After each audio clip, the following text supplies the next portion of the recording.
அனைவருக்கும் இந்நேர வணக்கம். நான் உங்கள் சுகி. நான் அன்றைக்கி என்ன செய்ய போகிறேன்னு சொல்லி சொன்னால், நான் தோசை தான் சொல்ல போகிறேன். யாழ்ப்பாணத்து முறைப்படி தோசை.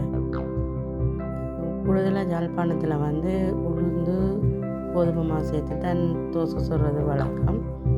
பெரும்பாலும் அதுதான் வழமை. இப்போ அந்த தோசை தான் எப்படி சுடுறதுன்றதை நான் காட்ட போகிறேன். அதுக்கு முதல் நீங்கள் இப்போ தான் இந்த சேனலில் முதல் பார்க்குறீங்கன்னு சொன்னால் தயவு செய்து சப்ஸ்கிரைப் பண்ணி போட்டு பாருங்க. அது எங்களுக்கு உதவியாக இருக்கும். வாங்க இப்போ நாங்கள் இந்த பஞ்சு போல் சுவையான தோசை எப்படி செய்கிறதுன்றதை தொடர்ந்து இந்த காணொலியில் பார்க்கலாம்.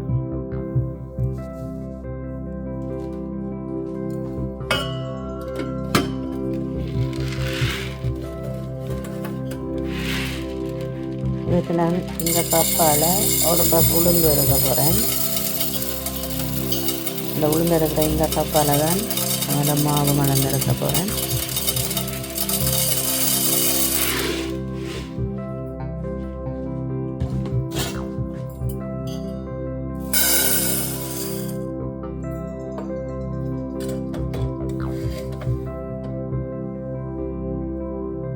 ஒரு தேக்கரண்டி வெந்தயம்.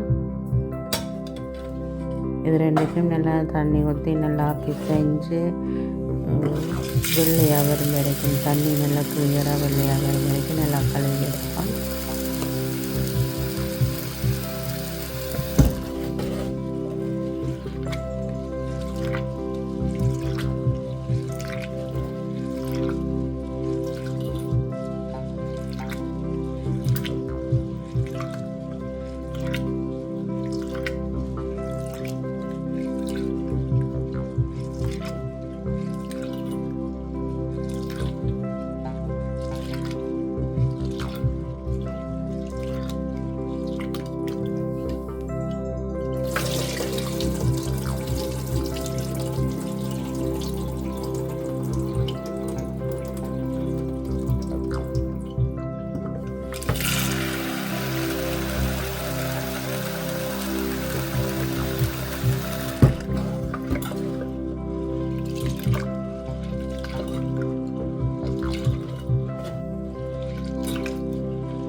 இதை நாலஞ்சு தண்ணியில் கழுவி எடுத்துட்டேன்.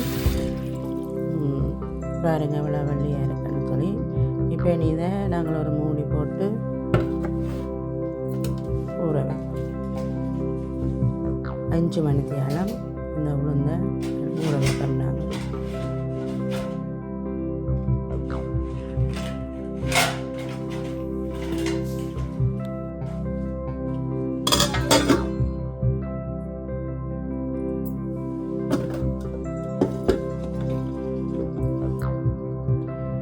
நாங்கள் இந்த தோசைக்கு தேவையான மாவு எடுப்போம். இதில் நான் 3 சுண்டு அவிச்ச கோதுமை மாவும் 1/4 சுண்டு அவிக்காத கோதுமை மாவும் சேர்ப்போம். ஒரு சுண்டு உளுந்துக்கு 3 சுண்டு அவிச்ச கோதுமை மாவும் 1/4 சுண்டு அவிக்காத கோதுமை மாவும் சேர்ப்போம். இப்போ உளுந்து அரைச்சி எடுத்துக்கொண்டு அந்த மாவோட சேர்ப்போம். நான் ஊற வச்ச அந்த ஒரு சுண்டு உளுந்தையும் 3 பிரிவுகளாக பிரித்து அரைச்சி எடுத்துக்கொண்டு அந்த மாவோட சேர்க்கிறேன்.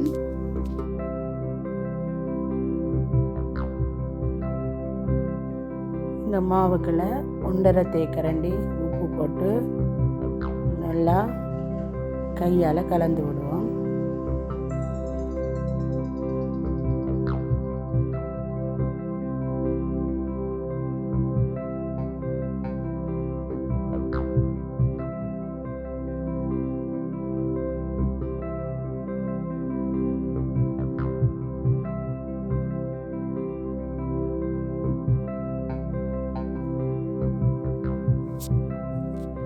கொஞ்சம் கொஞ்சமாக தண்ணி விட்டு நல்லா தோசை மாவு பதத்துக்கு இதை கரைச்சி எடுத்துக்கொள்வோம்.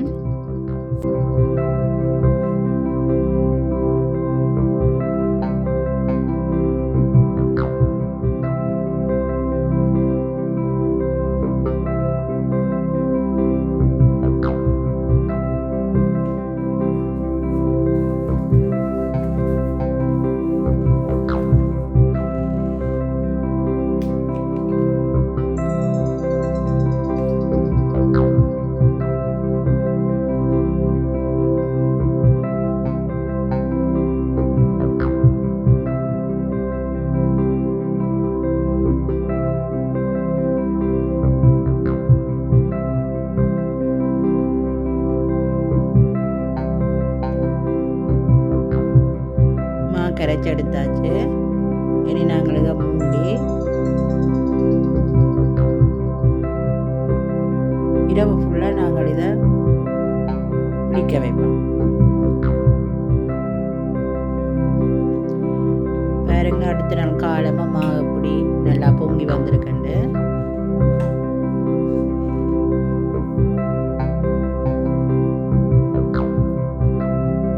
நாங்கள் அப்படியே மீளமாக கலந்து விடுவோம்.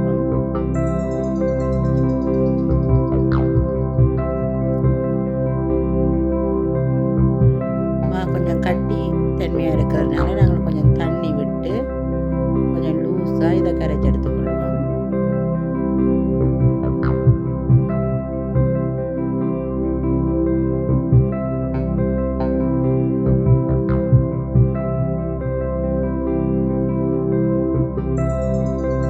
தோசை பதத்துக்கு தண்ணியாக கரைச்சி எடுத்துட்டோம்.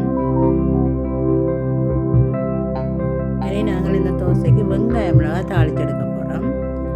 அதுக்கு ஒரு சட்டி அடுப்பில் வச்சுட்டு தேவையான அளவு தேங்காயை போட்டுட்டு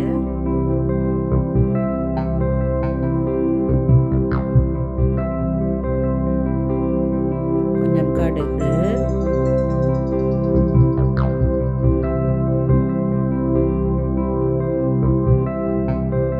நல்லா நிறைய வெங்காயம், நாங்கள் எவ்வளோ வெங்காயம் போடுறோமோ அவ்வளோக்கு நல்லா இருக்கும். ஒரு 5-6 சித்தல் மிளகாய், கொஞ்சம் கருவேப்பிலை எல்லாத்தையும் சின்ன சின்னதாக வெட்டிட்டு நல்லா வதக்கி எடுப்போம்.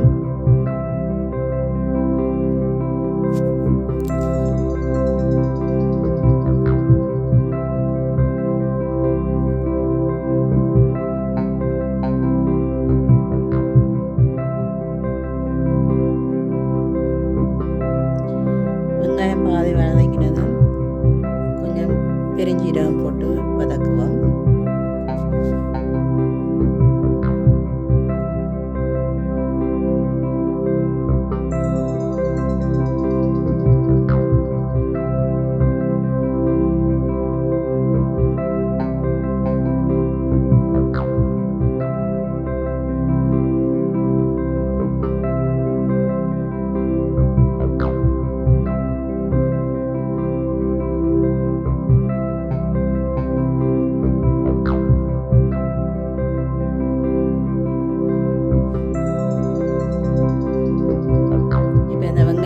நல்லா வதங்கிட்டுது. இப்போ இதை நாங்கள் அந்த தோசை மாவுக்குள்ள சேர்த்து நல்லா கலக்கி விடுவோம். நான் இப்போ இதில் இந்த தாளியத்தில் அரைவாசி சம்பலுக்கு எடுத்து வச்சுட்டு அரைவாசியை தான் இந்த தோசை மாவுக்குள்ள போட்டு கலக்குறேன்.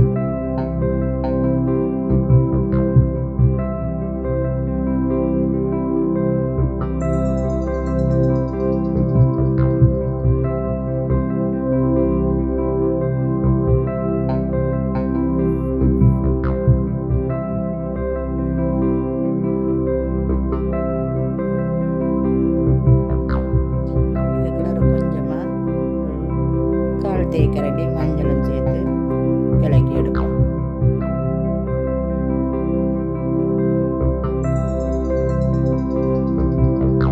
சரி, தோசை ரெடி ஆகிட்டு இனி நாங்கள் தோசையை சுட்டெடுப்போம்.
சரி உறவுகளே, நீங்களும் இப்படி தோசை செய்து பாருங்கள்.